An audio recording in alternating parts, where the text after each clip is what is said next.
I've ever thought about making an extra income, but the idea of a second job just sounds like it's cringe, right? Here's probably why. I remember sitting there thinking, I need more money, but I genuinely just don't have more hours to give. I am a postdoc researcher, I'm a physiotherapist, I am a mom of three, and there's just no more time in the day in order to do a second job right now. Frustrating part is, on paper, it sounds like the next logical solution, right? The next logical step. If you want to make extra money, then get a second job. You work more, you earn more. But that's also where things start to quietly break down. Because more work means more time away from your family, more energy expended on something else. You want to make the extra money, but you can't really spend that when you are working all the time. Only have so many hours and so much energy to give. There's a limit, whether you like it or not. You are capping your income. You are capping your potential to make more income. When you're working more hours, you potentially get a little bit more money, but your energy drops. You, like I said, you using that extra time away from your family, and eventually it just you have the extra money, but your life is not really much better. So even when your income increases slightly, it often comes at the cost of time, energy, and honestly, your capacity to keep going.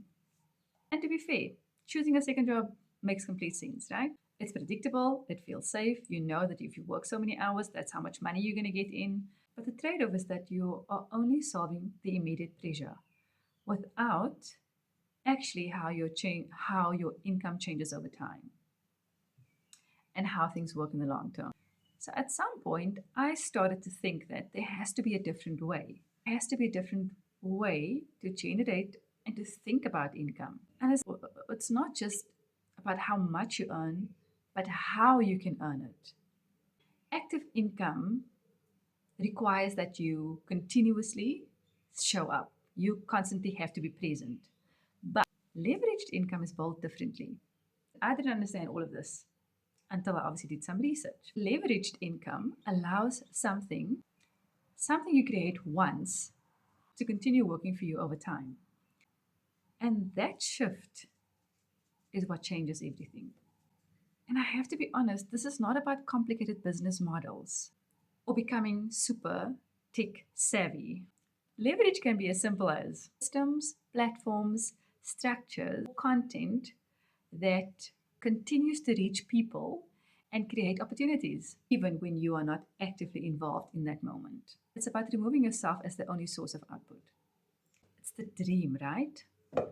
Because here's the reality, if you are stretched, adding more work doesn't always lead to more progress. Let's be honest here. It often leads to inconsistency. And without consistency, it's very hard to build anything that actually grows over time. So instead of starting from zero every single day, the goal becomes to build something once. So you put in all the effort once that can continue to generate value and income more than once. That's when things start to compound.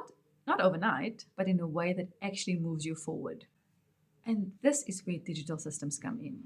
They don't replace effort, but they do support it. They allow parts of the process to happen in the background. So your income isn't completely dependent on you being present all the time. And the good thing is you don't even need to create something from scratch.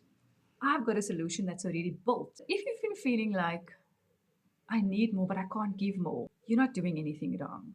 You've just outgrown a model that depends on you to be present all the time.